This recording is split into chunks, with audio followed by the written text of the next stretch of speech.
Eu quero ler a palavra de Jesus. Amém. No Evangelho de Lucas, no capítulo 18, a partir do verso 9, quando Jesus propôs uma outra parábola aos que o estavam ouvindo. Ele tinha acabado de dizer no verso 8: contudo, quando vier o Filho do Homem, achará porventura fé na terra? Referindo-se àqueles que oravam com perseverança e não desistiam. Ele disse: porventura, quando o Filho do Homem voltar, encontrará sequer esse tipo de expressão de fé que busca em Deus a sua solução? E o que ele nos ensinou a pensar é que a resposta é não.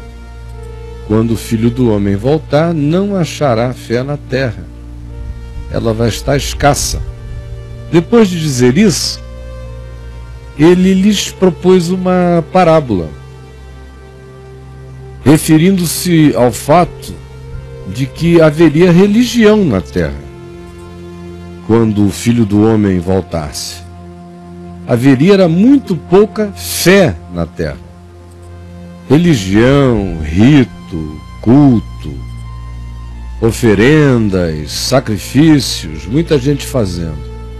Agora, aquela fé que crê tanto que Deus é Deus, que o molesta e move a vida com a decisão da fé que não duvida, essa vai estar em processo de morte, como já está entre nós. Propôs Jesus esta parábola a alguns dos que confiavam em si mesmos por se considerarem religiosos, cheios de justiça própria, e assim, por causa disso, se sentiam superiores e desprezavam os outros. São esses justos da perversidade, são os justos da arrogância, são os justos do ascetismo, são os justos do separatismo, são os justos do apartheid, são os justos da condenação vociferante quanto ao outro, próximo, porque eles os desprezam. Os desprezam.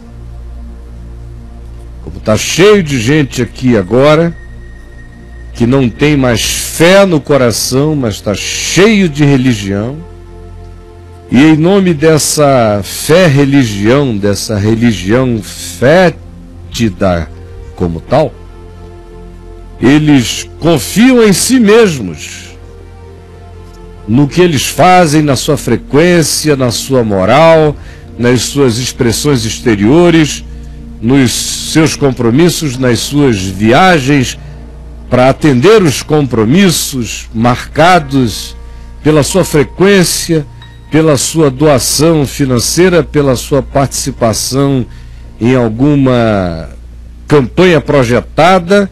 Eles se sentem superiores sobre os outros. Os que estão na praia, os que estão na piscina, os que estão no clube, os que estão no bar, os que não estão em lugar nenhum.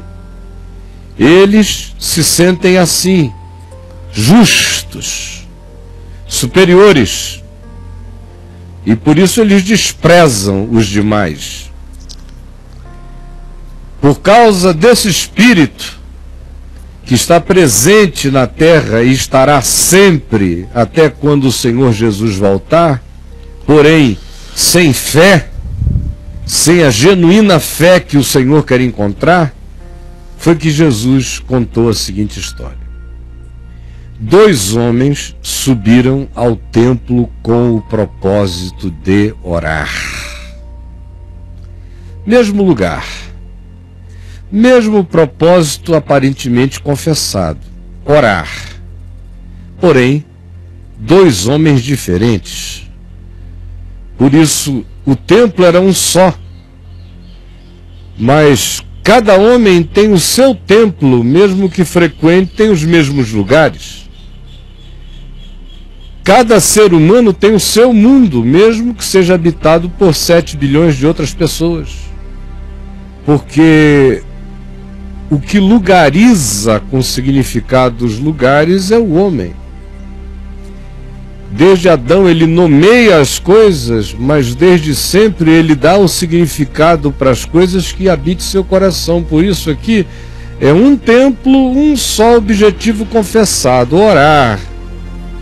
Mas como eram 2 homens, para um o templo era um tribunal de justiça. Para o outro, o templo era a casa da misericórdia. Para um, o templo era a casa da condenação dos pecadores. Para o outro, era o lugar onde o pecador irremediável poderia encontrar justificação pela graça. O fariseu, portanto, posto em pé, bem em pé, orava de si para si mesmo, desta forma. E aqui é preciso que você veja Jesus performatizando o fariseu. Esse é um momento, dentre os muitos que o Novo Testamento oferece, os evangelhos, é um dos momentos do Jesus intérprete, do Jesus ator, quando ele diz desta forma, quem estava em volta viu a entonação. Jesus imitou um fariseu. Existia uma linguagem de ironia, de sarcasmo, na medida em que ele disse desta forma e criou a performance. Levantou a cabeça, impertigadamente, falando de si para si, olhando para o alto, mas qualquer um que discina sente que é uma conversa do ego com o self, com a projeção holograma. É a pessoa narcisística com a persona emblemática dessa superioridade. E Jesus então diz: o fariseu posto em pé orava de si para si desta forma: ó Deus, graças te dou porque não sou como os demais homens. Obrigado, Senhor, bendito seja o teu santo nome. Eu não sou como os demais homens, como esses roubadores, como esses injustos. Graças eu te dou porque também não sou como esses adúlteros. Obrigado, porque também, Senhor, a tua graça, a tua eleição,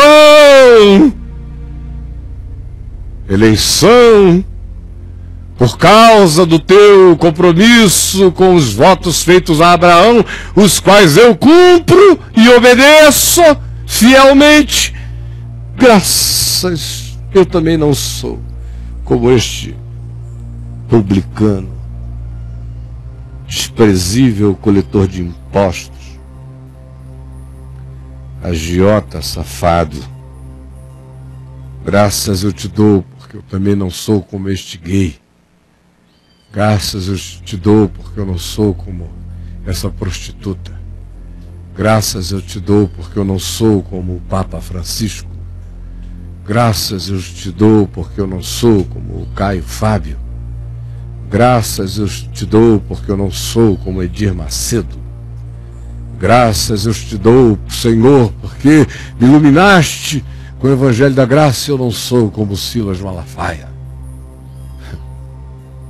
De si para si. Porventura, quando vier o Filho do Homem, encontrará fé na terra? Ou apenas a expressão da arrogância, da descrença, do coração vazio, seco, morto e incrédulo, mas viciado nas brigas em nome de Deus, nas suplantações do próximo em nome de Deus e na ideologização do nome de Deus? Até quando oram, fazem-no de si para si, porque não há Deus neles. Já o outcast, o marginal, ao olhar do fariseu, marginalizado, desprezado, fosse ele quem fosse, nos dias de Jesus aqui era o publicano. Nos nossos dias, quem é? Quais são? Quem são? São milhares que os fariseus transformam em publicanos todos os dias, dando graças a Deus por não terem nascido ou se tornado como eles. E ainda dizendo: eu jejuo, eu dou o dízimo de tudo quanto eu ganho, eu participo de todas as campanhas. Obrigado porque tu me fizeste cabeça e não cauda. Aleluia. Era Jesus interpretando o fariseu. E imaginem os fariseus se vendo interpretados. E as autoridades do templo vendo a comunicação de Jesus impregnada de um realismo livre, que para alguns soava até como sarcasmo, até como ironia, e era uma linguagem irônica e que rasgava apenas o coração dos que precisavam ser rasgados, porque os demais se edificavam entendendo. E nos seus corações dizendo: graças a Deus, existe agora aqui entre nós alguém que não se impressiona com performances. E Jesus prosseguiu na sua interpretação. Da mesma forma, ele disse: ali estava o publicano, no mesmo lugar, com o propósito de orar, mas era um outro homem, portanto era uma outra oração. Dependendo do homem, assim será a oração. Dependendo do homem, assim será a sua oração. Não existe possibilidade de divorciarmos o homem da sua oração. A oração do homem é quem ele é. O homem é a sua oração. Portanto, o publicano, estando em pé, longe, no cantinho, bem distante, afastado, nem ousava sequer olhar para lugar nenhum,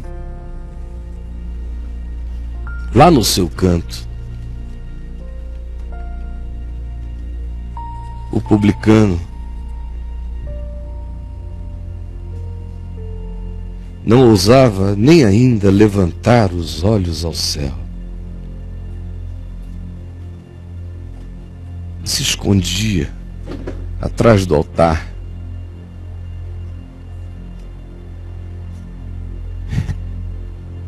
E apenas batia no peito de longe, dizendo: ó Deus, sê propício, misericordioso e gracioso para comigo, porque eu sou um pecador. Tu sabes quem eu sou, me salva e tem misericórdia de mim. O outro subiu, o fariseu subiu ao mesmo lugar, dizendo que o propósito dele era orar, e orava de si para si, e na sua oração não havia Deus. Havia apenas o panteão dos seus olhares de juízo e arrogância da sua superioridade. No mesmo lugar, com o propósito de orar, um homem orava. Era o publicano. Não olhava para lugar nenhum, não ousava, não se comparava, não se media, não enxergava ninguém, mas se enxergava e batia no peito, em pé, responsavelmente, com a cabeça curvada, mas se apresentando como um homem e como um servo. Apenas batia no peito e dizia: tem misericórdia de mim, ó Deus, porque eu sou um pecador. E Jesus prossegue e diz: digo-vos que este que eu acabei de mostrar para vocês, desceu justificado para a sua casa, e não aquele primeiro, o fariseu, porque aprendam isto para sempre. Todo que se exalta aos seus próprios olhos, se sente superior, se trata como um filho de Deus, não para servir ao próximo, mas para demandar respeito, obediência, dignidade, e impor suas vontades, ainda que sejam praticadas em nome de Deus e do Evangelho, mas se forem feitas no espírito da exaltação tirânica, dominadora. Todo aquele que se exalta, não importa qual seja a motivação, nem com que atitude, todo aquele que se exalta será humilhado. Mas todo aquele que se humilha diante de Deus, este será exaltado. E aí Jesus disse que um homem foi embora para casa justificado, perdoado. O publicano não foi perdoado para que no dia seguinte ele enganasse mais, roubasse mais, mentisse mais. Não. O amor de Cristo nos constrange quando o perdão de Deus nos alcança e a gente sabe pela fé que foi perdoado. A raiz dessa consciência do perdão nos penetra e nos gera um constrangimento para a vida. O indivíduo justificado, perdoado, não quer mais transgredir contra aquele que o perdoa com tanta graça e misericórdia, se em ternura para a santidade. E aí Jesus disse: havia um outro homem. Esse segundo homem, o publicano, a gente sabe o que aconteceu com ele. Ele foi justificado pela fé e teve paz com Deus por meio de nosso Senhor Jesus Cristo. E voltou para casa pacificado. Mas o outro continuou voltando ao templo, voltando ao templo, voltando ao templo, voltando ao templo, fazendo a mesma oração a vida inteira. Se nada o iluminou, se ele não caiu em si, se ele não se enxergou, se ele não se arrependeu, se as ilusões das suas morais, das suas superioridades doutrinárias, dos seus compromissos rituais, dos seus sacrifícios dizimais, se todas essas falácias que ele usava no argumento do seu auto-engano, se entronizando como um ente superior sobre os demais no mundo, se isso não for quebrado na vida dele, ele morrerá apenas voltando perdidamente, mortamente ao templo, sem se enxergar jamais, como eu vejo acontecer com milhares, com milhões, frequentam o templo, mas Jesus diz: se hoje for o dia da minha volta, nos seus corações, não encontrarei a fé que eu busco, porque é tudo deles para eles, é com eles, tem a ver com a sociedade, é uma relação a Deus que tem a ver com as guerras sociais, com os conflitos, com as aparições, com as conquistas religiosas, com os públicos, com a imagem, com quem apareceu. Esse está dando glória a Deus, é quem aparece, é quem tem visibilidade para Deus. Glória a Deus, aleluia. Essa é a religião. A maioria das pessoas, essa guerra maldita aqui, tudo de si para si. Nada com Deus. Nada com Deus. Os que sobraram e que se enxergam e se colocam diante de Deus contritos e são quebrantados e confessam e entram num processo de mudança humana, mental, para se tornarem conforme Jesus, para se tornarem realmente homens e mulheres segundo Jesus, esses voltam para a vida justificados. Aqueles, porém, que insistem nesse engano, a história deles fica em aberto. Eles viram esses fantasmas, eles rodam em torno desse pelourinho, a vida inteira deles rodando em torno desse pelourinho, no templo, com o objetivo de orar. Graças te dou, ó Deus, porque não sou como os demais homens, nem como os pecadores, nem como os adúlteros, nem como os desgraçados pagãos da terra. Graças te dou, porque eu jejuo 2 vezes por semana, eu frequento todas as campanhas, eu participo de todas as coisas, eu não falto com o meu dízimo, eu deixo até um monte de gente passando necessidade na família, mas com o dízimo do Senhor você sabe que eu não falto. Obrigado, Senhor, e obrigado porque eu não sou como esses outros pecadores, obrigado porque eu não sou como esses outros marginais, que não estão preparados para a volta do Senhor, porque fazem essas coisas, frequentam esses lugares, se vestem desses modos, ouvem essas músicas, cantam essas canções, são figuras com essas caras. Obrigado, Jesus, porque eu fui feito um clone idêntico a todos os demais justos do meu grupo. Obrigado. Viverá assim, nesse pelourinho, vai ficando tonto, agonizante, com vertigem, sem vida, até o fim da existência. E o que lhe acontece? O que acontece com essas pessoas? Em primeiro lugar, elas perdem a alma. Em segundo lugar, elas se tornam os entes mais medíocres do planeta.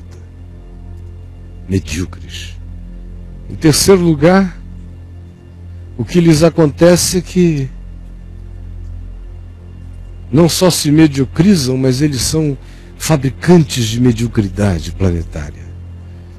Em quarto lugar, eles se enchem de frustração, de ódio, de raiva e passam a ser os grandes estimuladores do mesmo espírito nos outros. Eles ficam burros porque a mente deles, até do ponto de vista neural, rodou tanto que fez uma sinapse única. Eles não conseguem pensar fora daquele círculo fechado. É uma cadeia de pensamento. Você fala, mas eles não entendem, ficaram impedidos de conseguir pensar, doentes. Em sexto lugar, acontece que, pela muita repetição, eles vão ficando obrigados a manterem publicamente diante dos outros o que eles confessam sobre si mesmos e mantêm-se comprometidos a apregoar esse Deus do apartheid contra os demais. E porque eles fizeram tanto isso publicamente, agora se sentem comprometidos, eles se auto-escravizam na sua própria pretensa necessidade de manterem-se comprometidos com aquilo que falavam, e ainda muitas vezes, quando sejam iluminados, lamentam, mas não largam de continuar assim, para sempre e até a morte. Uma pessoa assim fica muito burra de pensamento, não existe a menor chance de qualquer capacidade reflexiva se desenvolver nessa mente. Uma pessoa assim que não se enxergue nunca conseguirá de fato pensar é uma prerrogativa de quem se enxerga. Quem não se enxerga não pensa. Tem formulações intelectivas funcionais, mas o pensar é mais profundo do que o realizar inteligente funcional. Esse pensar, saber de si, que é o que abre a inteligência e a sabedoria no coração, só acontece em quem se enxerga. E tais pessoas não se enxergam, por isso emburrecem espiritualmente. Ficam completamente tapadas mesmo, burras, entupidas no espírito. Perdem toda a sensibilidade poética, humana, romântica, perdem as sutilezas, perdem a capacidade de perceber o que não é dito, só é insinuado com leveza, porque se tornam trogloditas. Trogloditas são almas trogloditificadas. Por isso eu pergunto a você, agora, o que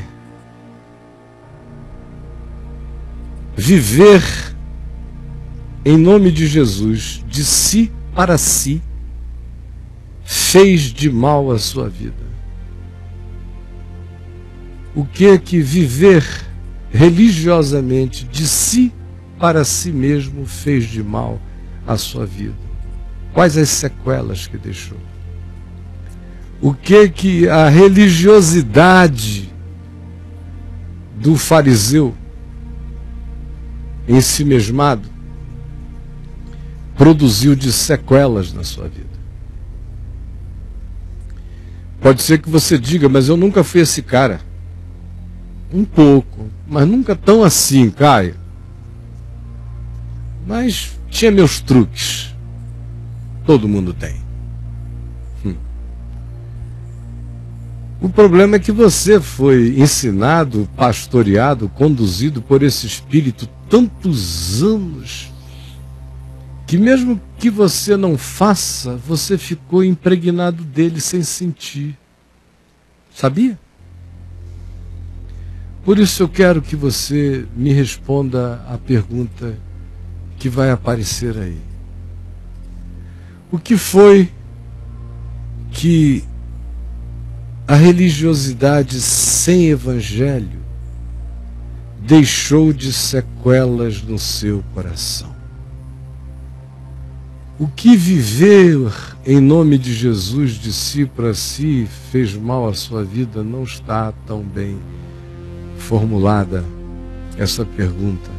Mas na realidade, o que eu quero que você me responda é isto. O que a religião sem evangelho deixou de sequelas na sua vida? O que a religião sem evangelho deixou de sequelas na sua vida? A religião dos fariseus. Você consegue enxergar as sequelas, pelo menos? Quem sabe você está hoje ainda dentro da Matrix, do esquemão. Esteja até com raiva aí de mim, me xingando, zangado, desgraçado. Ah, pai, você não sabe, parece até que eu vejo. Mas eu fico assim, tranquilão, porque eu sei o que o Espírito Santo está fazendo. Eu sei, olha aqui nos meus olhos. Eu sei o que o Espírito Santo está fazendo.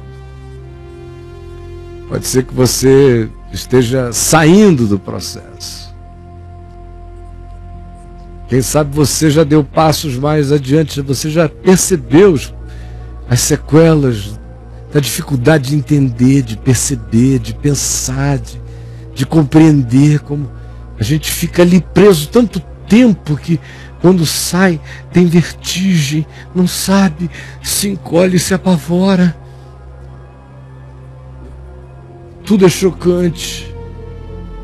Mas se o processo do Evangelho vai crescendo em nós, e chega a hora que a gente enxerga, e aí tudo vai ficando claro. Aí de repente tudo fica simples, que a pessoa até diz, não, eu acho que eu sempre soube isso. E eu fico me lembrando, né? Graças a Deus você até esqueceu, meu querido, minha querida, da sua burrice, graças a Jesus. Agora está simples porque a luz chegou. Mas antes, apesar de tudo ser muito simples, a cabecinha de ameba não alcança essa simplicidade. A doença desse aprisionamento, como diz Paulo em 2 Coríntios no capítulo 3, é como um véu na face que o Deus deste século usa para cegar o entendimento daqueles que são religiosos, mas vivem sem fé na graça de Deus. Leia todo o capítulo de 2 Coríntios 3, de 1 em diante, você vai ver até o capítulo 7, capítulo 4, verso 7, você vai ver que é isso que Paulo está dizendo. O diabo adora usar a religião para produzir rito sem Deus, culto sem Deus, oferta sem Deus, jactância, arrogância, o espírito denunciado por Jesus na sua performance teatral no templo. Adora, ele cega o entendimento, o cara não enxerga mais e fica preso nesse círculo, até que a luz da graça ilumina. Aí você começa a ver. E se a luz chegou e você começou a ver, identifique as sequelas. As sequelas. Não basta apenas você identificar o engano. Tem gente que fica o resto da vida falando, olha o engano, olha o engano, olha o engano, sequeladão. Todo sequelado, olha o engano, olha o engano, olha o engano, nervoso, neurótico, brigão. Aquilo não. Calma, meu irmão. Ou você ainda está lá, com o mesmo espírito, mesmo nervosismo, mesma angústia. Compreendeu, mas a angústia não saiu de você? Calma. Olhe para você, enxergue quais as sequelas que ficaram, porque se você enxergar, elas vão sair com uma rapidez maravilhosa, às vezes instantaneamente. Você vai conhecendo o que seja verdade no seu coração e batendo no peito, e a verdade liberta, justifica, pacifica, coloca você num novo modo de viver. Sempre foi assim, sempre será assim, nunca será diferente. Este é o caminho, a verdade e a vida. Agora me responda essa pergunta anonimamente, como quem se ajoelhou e falou com Deus e confessou: Senhor, eu ainda carrego isso, ou eu tenho ainda, ou eu fiquei viciado nisso, quando eu vejo eu estou fazendo, ou eu me apanho com ódios que eu não sei de onde vem, eu tenho ainda muita raiva, eu ainda sou muito pesado, moralista, eu sou mal-humorado, eu fiquei assim, burro. Tudo é difícil de entender fora da cartilha onde eu fui configurado. Fale como quem está se vendo e falando com o Pai. Você vai se enxergar. Ó Espírito Santo, ilumina todos os que queiram se enxergar. Até quem chegou hoje aqui com a maior hostilidade, eu quero pedir que teu Espírito esteja gerando no coração dessa pessoinha essa impossibilidade dele ou dela fugirem da verdade, porque nós nada podemos contra a verdade, senão em favor dela. Salva-nos de colocarmos-nos contra a verdade que nos seja revelada pelo Evangelho, pelo Espírito Santo, pelo Espírito da vida. Por favor, abre o entendimento de cada um. E que hoje seja um dia de muita graça e de muita libertação. Em nome de Jesus. Amém.